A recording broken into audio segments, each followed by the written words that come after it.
Hello, இன்றைக்குள்ள health tips என்னென்னு பார்க்கலாமா? நார்த்தங்காய் ஊறுகாய். நார்த்தங்காயில் விட்டமின் சி ஜாஸ்தி இருக்குது. இந்த வீடியோ நீங்கள் ஃபஸ்ட் டைம் பார்க்குறதா இருந்தால் சொல்கிறேன். நான் ஃபுட்டோட டிஸ்பிளே மட்டும் இல்லாமல் கூடவே ஹெல்த் டிப்ஸ் தரேன். உங்களுக்கு பிடிச்சிருந்தால் சப்ஸ்கிரைப் பண்ணிவிட்டு பாருங்கள். அப்போ நான் நெக்ஸ்ட்டு போடுற வீடியோ உங்களுக்கு நோட்டிஃபை ஆகும்.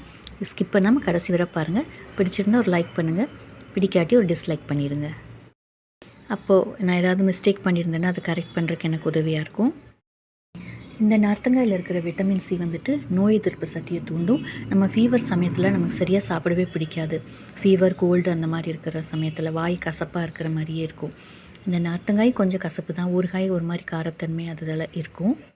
இருந்தாலும் இது சூடான கஞ்சியோடு சாப்பிடும்போது, இந்த ஊறுகாய் வச்சுட்டு சாப்பிடும்போது நமக்கு வந்துட்டு கொஞ்சம் வயிறு ஃபில்லிங்காக இருக்கும். கொஞ்சம் அட்லீஸ்ட் ஒரு பவுல் கஞ்சியாவது நம்மளால் குடிக்க முடியும். நமக்கு ஸ்ட்ரென்த்து கொடுக்கும்.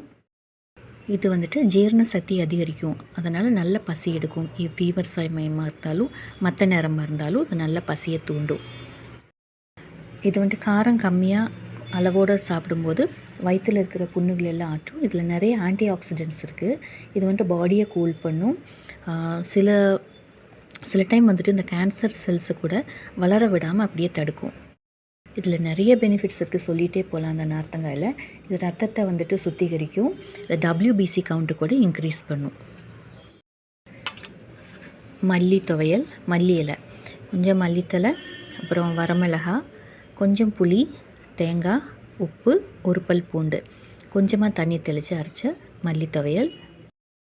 இதில் நிறைய மினரல்ஸ் இருக்குது. மல்லியிலையும் நிறைய ஆன்டி ஆக்சிடென்ட்ஸ் இருக்குது. இதுவும் பசியை தூண்டும், ஜீரண சக்தி அதிகரிக்கும். டயபெட்டிக்காக இருக்கிறவங்க இதை எடுத்துட்டோம்னா பிளட் சுகர் லெவலை கண்ட்ரோல் பண்ணும். கீரை கடைசல், இது பருப்பு கீரை, கொஞ்சமாக பருப்பு போட்டு இந்த கீரை கடைஞ்சது. இந்த பருப்பு கீரையில் நிறைய பெனிஃபிட்ஸ் இருக்குது. இதில் நிறைய விட்டமின்ஸ் இருக்குது, ஃபைபர் இருக்குது, ப்ரோட்டீன் இருக்குது, ஒமேகா 3 ஃபேட்டி ஆசிட்ஸ் இருக்குது, மினரல்ஸ் இருக்குது. அதில் அயன் வந்துட்டு ரொம்ப ஜாஸ்தியாக இருக்குது. இந்த கீரை ரத்தத்தை சுத்திகரிக்கும், கொலஸ்ட்ராலை வந்துட்டு கம்மி பண்ணும். அப்புறம் தலை சுற்றல் அந்த மாதிரி இருந்துச்சுன்னா இந்த கீரை அடிக்கடி எடுத்து சாப்பிட்டுட்டு வந்தால் அதெல்லாம் குறையும். இது ஹார்ட் ஹெல்த்துக்கு ரொம்ப நல்லது. இதில் இருக்கிற நார் சத்து வந்துட்டு டைஜஷனுக்கு ஹெல்ப் பண்ணும். இது உடல் சூட்டை வந்துட்டு தணிக்கும். நல்ல வெயில் டைமில் வந்துட்டு இதை செஞ்சு சாப்பிட்டோம்னா பாடி நல்லா இம்மீடியட்டாக கூலாகிறத நமக்கு ஃபீல் பண்ண முடியும்.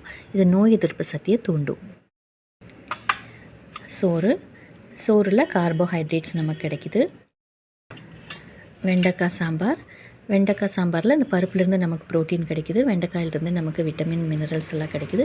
விட்டமின்ஸ் வந்துட்டு நம்ம பச்சையாக ஃப்ரூட்டோ இல்லை காய்கறியோ பச்சையாக நம்ம எடுத்தால் தான், சாலட் அந்த மாதிரி எடுத்தால் தான் நமக்கு விட்டமின்ஸ் ஃபுல்லாக கிடைக்கும். இந்த மாதிரி குக் பண்ணும்போது அந்த விட்டமின்ஸ் வந்துட்டு ஃபுல்லாக கிடைக்கும்னு சொல்ல முடியாது. இதில் நார் சத்து நமக்கு கிடைக்கும், அப்புறம் மினரல்ஸ் கிடைக்கும். இது வந்துட்டு டைஜஷனுக்கும் ஹெல்ப் பண்ணும். தக்காளி ரசம், இதில் பூண்டு போட்டு வச்சுருக்கேன். தக்காளி ரசத்தில் பூண்டு கொஞ்சம் ஜாஸ்தியாக. இது வந்துட்டு ஆன்டிபாக்டீரியல் ப்ராப்பர்ட்டிஸ் இருக்குது பூண்டில். அதனால் நம்ம உடம்புல ஏதாவது பாக்டீரியல் இன்ஃபெக்ஷன், ஏதாவது வூண்டு அந்த மாதிரி இருந்துச்சுன்னா இது க்யூர் பண்ணும். சீக்கிரமாக ஆற்ற தன்மை இருக்குது. இது டைஜஷனுக்கு இது ஹெல்ப் பண்ணும். இந்த சேனலில் ஃபுட்டோட டிஸ்பிளே மட்டும் இல்லாமல் கூடவே ஹெல்த் டிப்ஸ் தரேன். உங்களுக்கு பிடிச்சிருந்தால் சப்ஸ்கிரைப் பண்ணிவிட்டு பாருங்கள். அப்போ நான் நெக்ஸ்ட்டு போடுற வீடியோ உங்களுக்கு நோட்டிஃபை ஆகும். தேங்க்யூ. தேங்க்ஸ் ஃபார் வாட்சிங்.